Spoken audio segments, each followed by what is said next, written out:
मनुष्य एक सामाजिक प्राणी है और समाज घरों के समूह से निर्मित होता है। घर परिवार से बनता है और परिवार घर के लोगों के एक साथ रहने से बनता है।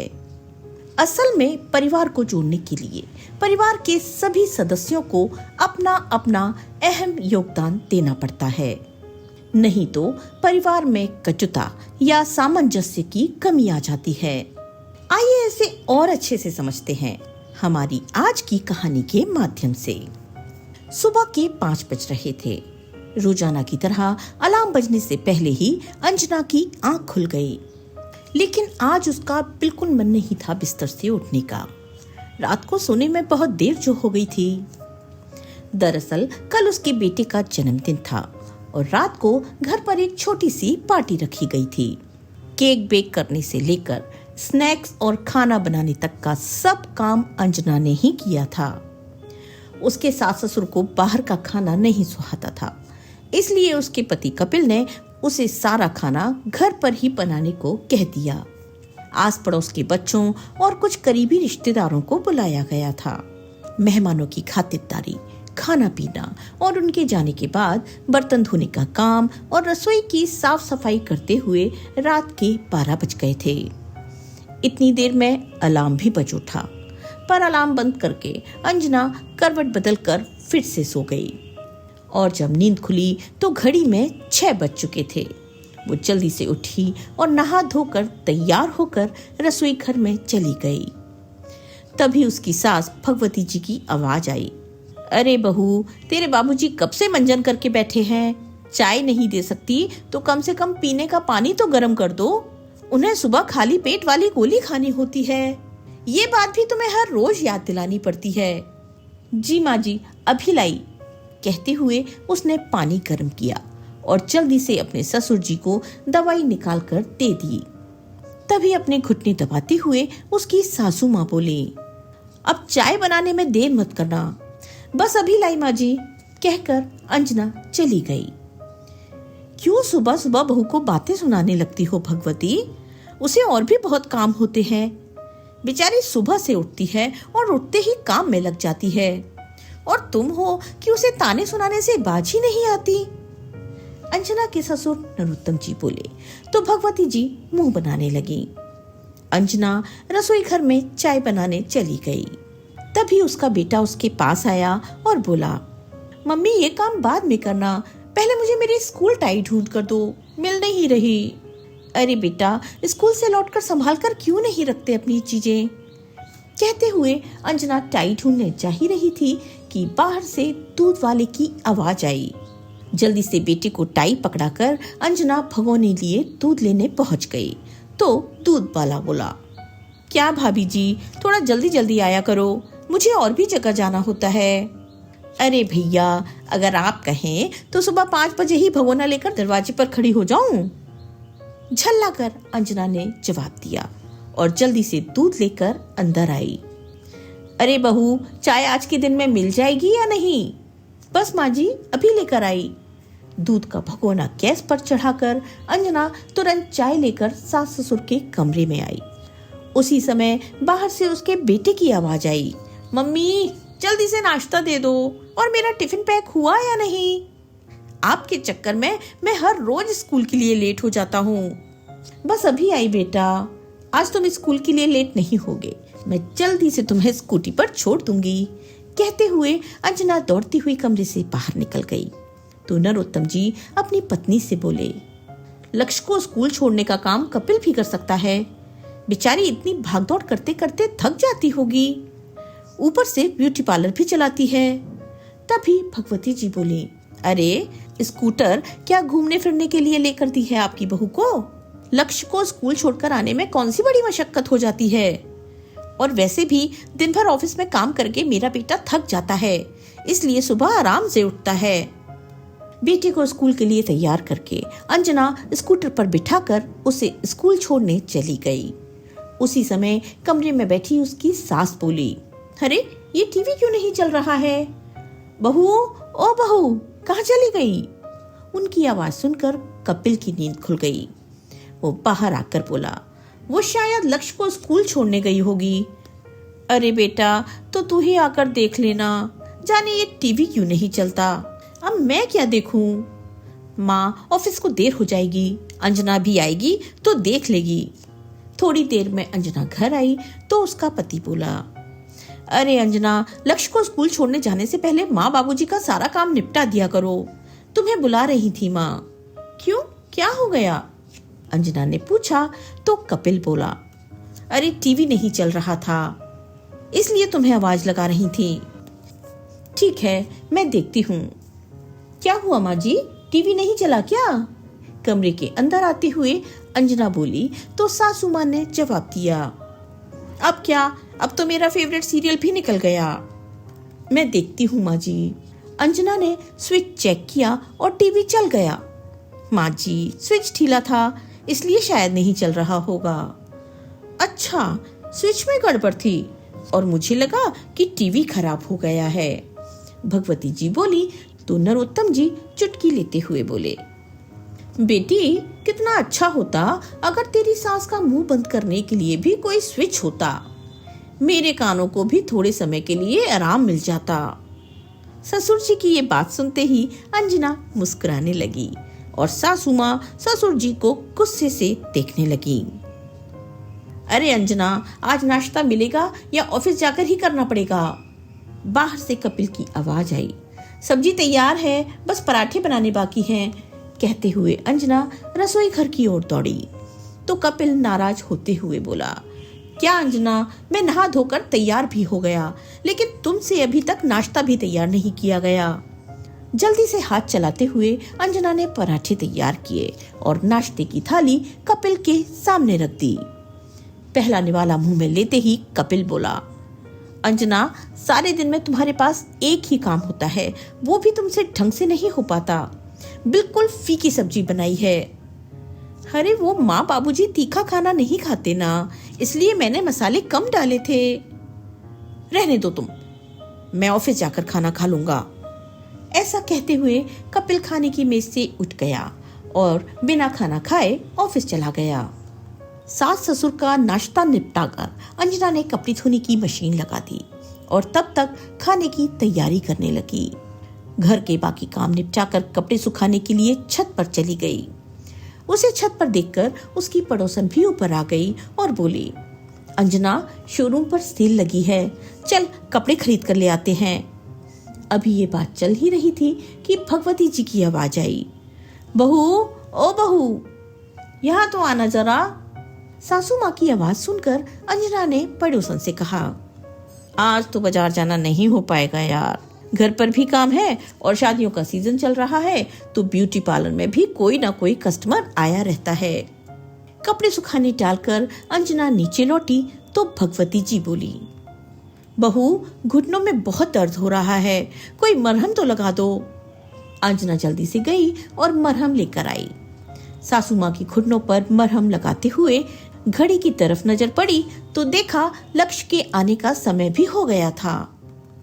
स्कूल से आते वक्त अंजना के पीछे स्कूटर पर बैठे हुए लक्ष्य ने कहा, मम्मी, कल साइंस और गणित का टेस्ट है तो आज प्लीज मेरी तैयारी करवा देना। ठीक है बेटा, घर पहुंचकर यूनिफॉर्म बदलकर खाना खा लेना, मैं तुम्हारी तैयारी करवा दूंगी। घर पहुंचकर अंजना ने लक्ष्य को खाना दिया तो लक्ष्य बोला, मम्मी, मुझे ये सब्जी पसंद नहीं, मेरे लिए पाव भाजी बना दो। अरे क्या खराबी है इस सब्जी में? कल ही तो तुम्हारे कहने पर घर पर पास्ता बनाया था, अब हर रोज तो तुम्हारे लिए तरह तरह की चीजें नहीं बना सकती ना। माँ की बात सुनकर लक्ष्य बुरा सा मुंह बनाकर अपने कमरे में चला गया और पापा को फोन करके बाजार से पाव भाजी लाने को बोल दिया।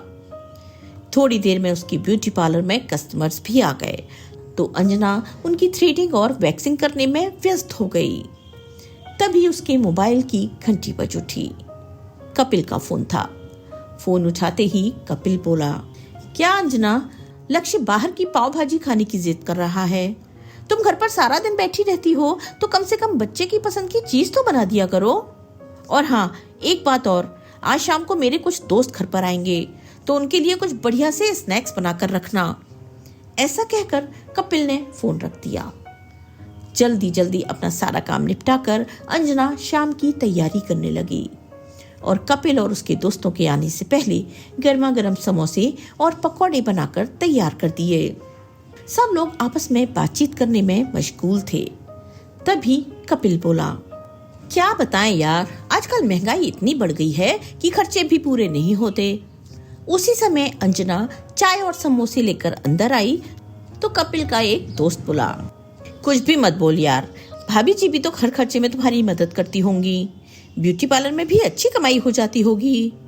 क्या खाक मदद करती है ये? अपर लिप्स और आईब्रो बनाने से अगर घर चलने लगा तो हो गया काम हमारा। पति की ये बात सुनते ही अंजना का मुंह उतर गया। उसे ऐसा लगा जैसे किसी ने उसके आत्मसम्मान की धज्जियां उड़ा दी हों। अरे अंजना, कुछ पकोड़े तो ले आना, कहते हुए कपिल फिर से अपने दोस्तों के साथ बातचीत करने लगा। अपने आंसुओं को बड़ी मुश्किल से छिपाकर रसोई घर में जाकर वो पकौड़े लेकर आई और सबको सर्व करने लगी। फिर वापस रसोई घर में आकर सब्जी बनाने लगी। उसकी आंखों से लगातार आंसू बह रहे थे। उसी समय कुकर की सीटी बजी तो अंजना खुद से ही बोल उठी, मुझसे तो ये प्रेशर कुकर ही अच्छा है, कम से कम गुबार भर जाने पर उसे निकाल तो देता है। उधर कमरे में भगवती जी बड़बड़ाने लगी, जाने ये बहू कहाँ रह गई, मुझे दवाई खानी है और पानी की बोतल भी खाली है। तो नरोत्तम जी बोले, सुबह से बेचारी काम करने में लगी हुई है, अब मेहमान भी आ गए हैं, बोतल तो तुम खुद भी भर सकती हो भगवती। हाँ, आपको तो वो ही बेचारी लगती है। यहाँ मेरी टांग में दर्द हो रहा है, उसका क्या? अरे गुस्सा क्यों होती हो, तुम्हें पानी पीना है तो मैं ले आता हूँ। कहते हुए नरोत्तम जी पानी लेने के लिए रसोई घर में गए तो वहाँ अंजना को आंसू बहाते हुए देखा। नरोत्तम जी अपनी बहू की हालत देखकर मन ही मन दुखी हो रहे थे। वे अच्छी तरह समझ पा रहे थे कि दिन भर जिम्मेदारियों की चक्की में पिसते हुए भी अंजना के सम्मान को आहत किया जा रहा है। उनके मन में ख्याल आया, घर को संभालने वाली, परिवार के प्रत्येक सदस्य की सेवा में तत्पर रहने वाली, उनके सुख दुख का ख्याल रखने वाली उनकी बहू साक्षात लक्ष्मी का रूप है। परंतु परिवार के सभी लोगों ने उसकी सेवा और कार्यों के महत्व को स्पष्ट तौर पर नजरअंदाज कर दिया है।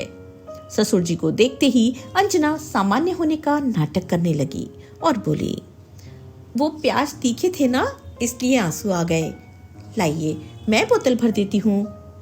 लेकिन हमेशा चुप रहकर सब कुछ सहन करने वाली अंजना ने आज ठान लिया था कि वो अपने हिस्से का सम्मान हासिल करके रहेगी। इस तरह घुट घुट कर जीना अब उसके बस की बात नहीं थी। सारा काम निपटाकर 10 बजे अंजना अपने कमरे में गई और कपिल से बोली, सुनिए, मैं सोच रही हूँ कि 1 महीने के लिए अपने मायके चली जाऊं। 1 महीने के लिए? अंजना की बात सुनकर कपिल चौंक कर बोला, लेकिन क्यों? मुझे ब्रेक चाहिए। तुम्हें ब्रेक चाहिए? कपिल हंसते हुए बोला, क्यों, मैं ब्रेक नहीं ले सकती? अंजना ने गुस्से से कहा तो कपिल बोला, मतलब तुम काम थोड़ी ना करती हो, घर पर ही तो रहती हो सारा दिन। ठीक है, तो मुझे घर पर रहने से ही ब्रेक चाहिए। मायके जाकर कुछ दिनों के लिए मैं अपनी जिंदगी अपने हिसाब से जीना चाहती हूँ, घूमना चाहती हूँ, शॉपिंग करना चाहती हूँ, जो मन कहता है वो सब करना चाहती हूँ। कहते हुए अंजना की आंखों में आंसू आ गए। किसी ने कुछ कह दिया क्या तुमसे? क्यों, मैं ब्रेक नहीं ले सकती क्या? मैं थक गई हूँ, कुछ दिनों के लिए मुझे सारे काम से छुट्टी चाहिए। सुबह से शाम तक काम करती हूँ, सबके आराम का ध्यान रखती हूँ, कोई पलटकर ये तक नहीं पूछता कि तुमने खाना खाया या नहीं, आराम किया या नहीं।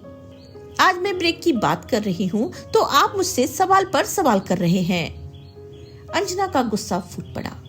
अरे लेकिन घूमने फिरने और शॉपिंग के लिए तुम्हें कम से कम 15-20 हजार रुपए तो चाहिए होंगे, और अभी मेरे पास इतने पैसे नहीं हैं।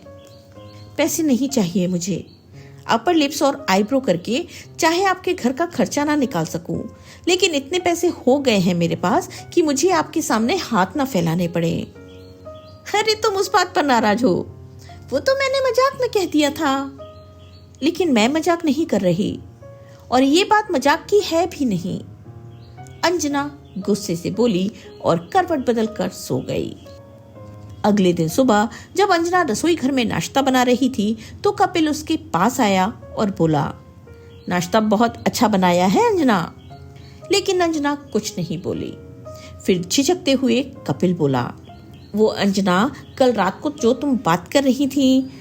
अभी कपिल कुछ कहने ही लगा था कि अंजना बोली, मुझे परसों सुबह ही निकलना है। फिर कपिल किचन से बाहर निकला और अपने बेटे को देखते हुए बोला, अरे जल्दी से ब्रेकफास्ट फिनिश करो, मैं तुम्हें स्कूल छोड़कर आता हूँ। लेकिन पापा, मुझे तो मम्मी छोड़ने जाती है ना, लक्ष्य बोला। क्यों, पापा नहीं छोड़ सकते क्या? कपिल ने कहा तो उसका बेटा हैरान हो गया। बेटे को स्कूल छोड़ते हुए कपिल अपने ऑफिस चला गया। शाम को कपिल के ऑफिस से आ जाने के बाद अंजना ने अपने सास ससुर को भी बता दिया कि वो अपने मायके जाना चाहती है। तो उसके ससुर जी बोले, ठीक है बेटा, अगर तुम जाना चाहती हो तो हम तुम्हें रोकेंगे नहीं। तभी उसकी सासू माँ बोली, लेकिन तुम चली जाओगी तो घर कौन संभालेगा? माँ जी, बस 1 महीने की ही तो बात है। वैसे भी मैं इस घर में कोई इतना इम्पोर्टेंट काम तो नहीं करती हूँ जो पीछे से घर का काम रुक जाएगा, और 1 महीने बाद तो मैं आ ही जाऊंगी। इतना कहकर अंजना रसोई घर में चली गई। तभी लक्ष्य बोल उठा, लेकिन आप चली जाओगी तो मेरा ब्रेकफास्ट कौन बनाएगा, मेरा टिफिन कौन पैक करेगा, और मेरा होमवर्क वो कौन करवाएगा? मेरे तो एग्जाम भी शुरू होने वाले हैं। फिर नरोत्तम जी कुछ सोच कर बोले, मुझे चाय कौन पिलाएगा, मेरी दवाइयों का ध्यान कौन रखेगा? सहसा भगवती जी के मुंह से भी निकला, घर की साफ सफाई, कपड़े, बर्तन, ये सब कौन करेगा? सोचते सोचते सब लोग एक दूसरे की तरफ देखने लगे। अगली सुबह हुई तो अंजना हमेशा की तरह काम में व्यस्त थी और घर के बाकी सभी लोग हॉल में बैठे थे। पेपर पेन उठाकर कपिल आगे का हिसाब करने लगा। रोटी सब्जी बनाने के लिए कुक लगाना पड़ेगा, घर की साफ सफाई के लिए भी मेड को कहना पड़ेगा, बर्तन धोने के लिए अलग से बाई रखनी पड़ेगी, और कपड़े धोने और इस्त्री करवाने का काम धोबी से करवा लेंगे। अचानक लक्ष्य ने कहा, और पापा, मेरी पढ़ाई के लिए भी तो ट्यूशन रखनी पड़ेगी, पहले तो मम्मी ही पढ़ा देती थी। फिर भगवती जी झिझकते हुए बोली, और मेरी टांगों की मालिश के लिए भी तो कोई। ये सुनकर कपिल सिर पकड़कर बैठ गया और बोला, कम से कम 25 से 30 हजार का खर्चा है। तो नरोत्तम जी बोले, बेटा, ये पैसे तो तुम्हारी आधी सैलरी के बराबर हैं, और हमारी बहू पूरे महीने में इतने पैसे बचा लेती है और ब्यूटी पार्लर से कमाती है 100 अलग। ये बात सुनकर कपिल को आत्मग्लानि का एहसास होने लगा। वो अंजना के पास आया और बोला, हम सबकी तरफ से मैं तुमसे माफी मांगना चाहता हूँ। मुझे बिल्कुल एहसास ही नहीं था कि तुम हम सबके लिए कितना कुछ करती हो। मुझे तो लगता था कि इस घर को सिर्फ मैं चलाता हूँ, लेकिन सच्चाई तो ये है कि तुम्हारे बिना इस घर का एक तिनका भी नहीं हिल सकता। लेकिन मैं तुम्हें मायके जाने से नहीं रोकूंगा। पहले ही हम लोग तुम्हारे साथ बहुत ज्यादा अन्याय कर चुके हैं। अब तुम जैसा चाहती हो वैसा ही होगा। काम निपटा कर अंजना अपनी सासू माँ के कमरे में गई और कौन सी दवाई कब खानी है उन्हें सब कुछ समझा दिया। रात तक उसने अपना बैग भी पैक कर लिया था। सुबह लक्ष्य को तैयार करने के बाद अंजना जब बस स्टैंड जाने के लिए ऑटो में बैठने लगी तो सब लोगों का दिल भर आया, क्योंकि अंजना पहले जब भी मायके जाती थी तो केवल 1 या 2 दिनों के लिए ही जाती थी। अब 1 महीना अंजना के बिना घर कैसे चलेगा, ये सोचकर सब परेशान थे। सब लोग अपना ख्याल रखिएगा, ऐसा कहते हुए अंजना ऑटो में बैठकर चली गई। खाना बनाने के लिए भगवती जी रसोई घर में गई तो पसीने पसीने हो गई। लक्ष्य को स्कूल जाना था और कपिल को ऑफिस, इसलिए पहले नाश्ता तैयार करके उन्हें दिया। लेकिन अंजना के बिना ना तो लक्ष्य को खाने की भूख थी और ना ही कपिल को। खाना अधूरा छोड़कर वे दोनों खाने की मेज से उठ गए। नरोत्तम जी ने भी आज खाना खाने से मना कर दिया। आज सब लोगों को अंजना के बिना ये घर काटने को दौड़ रहा था। सब लोगों के होते हुए भी घर में एक सूनापन फैल गया था। चलो लक्ष्य, तुम्हें स्कूल छोड़ देता हूँ, कहते हुए कपिल ने जैसे ही दरवाजा खोला तो देखकर हैरान हो गया। उसके सामने अंजना खड़ी थी। तुम वापस आ गई? कहते हुए कपिल की आंखें भर आईं तो अंजना बोली, कोशिश तो मैंने बहुत की कि कुछ दिन आप लोगों के बिना रह लूं, लेकिन जा ही नहीं पाई। ये बात सुनते ही कपिल के चेहरे पर मुस्कान दौड़ गई और वो झट से अंजना का सामान उठाकर अंदर ले आया। उसे देखते ही सबके चेहरे खुशी से खिल उठे। भगवती जी बोली, बेटी, तुम्हारे बिना 1 महीना तो क्या 1 घंटा भी हम लोग नहीं गुजार सकते। आज पहली बार सासू माँ के मुंह से अपने लिए बेटी शब्द सुनकर अंजना हैरान थी। तभी अंजना ने पूछा, आप सब लोगों ने नाश्ता किया या नहीं? मुझे पता था किसी ने खाना नहीं खाया होगा, मैं अभी खाना बनाती हूँ। कहते हुए अंजना रसोई घर में जाने लगी तो भगवती जी उठ खड़ी हुई और बड़े प्यार से अंजना का हाथ पकड़कर उसे वापस सोफे पर बिठाते हुए बोली, नहीं, आज मैं तुम्हें नाश्ता बनाकर खिलाऊंगी, तुम यहीं बैठो। हाँ अंजना, नाश्ता माँ बनाएंगी और चाय मैं बनाऊंगा। कपिल बोला तो लक्ष्य ने भी कहा, और खाना मैं सर्व करूंगा। अरे, लेकिन आपको तो ऑफिस जाना था और लक्ष्य को स्कूल। जी नहीं, मेरी जीवन संगनी के घर लौटाने की खुशी में आज हम लोग घर पर ही रहेंगे और दिन भर तुम्हारी सेवा में हाजिर रहेंगे। कपिल ने हंसते हुए कहा तो लक्ष्य भी खुशी से नाच उठा। आज पूरा घर खुशी से चहक रहा था। तभी अंजना के पास सोफे पर बैठे नरोत्तम जी बोले, देखा बेटी, मेरा आइडिया काम कर गया ना? 2 ही दिनों में सब लोग सीधे हो गए। फिर मुस्कुराते हुए अंजना बोली, थैंक यू पापा जी। बचपन से ही हमने अपने घर में अपनी दादी, अपनी माँ और घर की अन्य महिलाओं को सुबह मुंह अंधेरे उठकर देर रात तक काम करते देखा है। घर के सदस्यों को भरपूर खाना मिले इसलिए समय से भोजन बनाते हुए, घर के जानवरों के भोजन की व्यवस्था करते हुए, घर पर अचानक कोई मेहमान आ जाए तो घर साफ सुथरा मिले इसलिए आते जाते घर की साफ सफाई करते हुए देखा है। अपनी पढ़ाई, अपना कैरियर सब कुछ छोड़कर घर और बच्चों को संभालते हुए देखा है।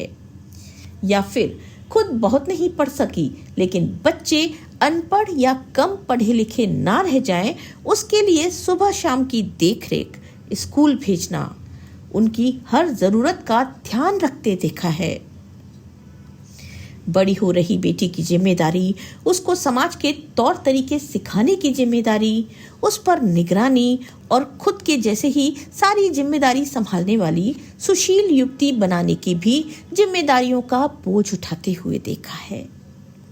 जब एक महिला इतने सब काम अकेले कर सकती है तो कैसे अकेले पुरुष घर चलाते हैं? ये विचारणीय है। महिलाओं के काम पर हर वक्त उठते सवालों पर आप क्या सोचते हैं? कमेंट करके जरूर बताइए। कहानी अच्छी लगी हो तो इसे लाइक करें और चैनल पर अगर पहली बार आए हैं तो इसे सब्सक्राइब जरूर करें। मिलते हैं एक और कहानी के साथ। तब तक के लिए स्वस्थ रहिए, मस्त रहिए और अपने अपनों का ख्याल रखिए। आपका बहुत बहुत धन्यवाद।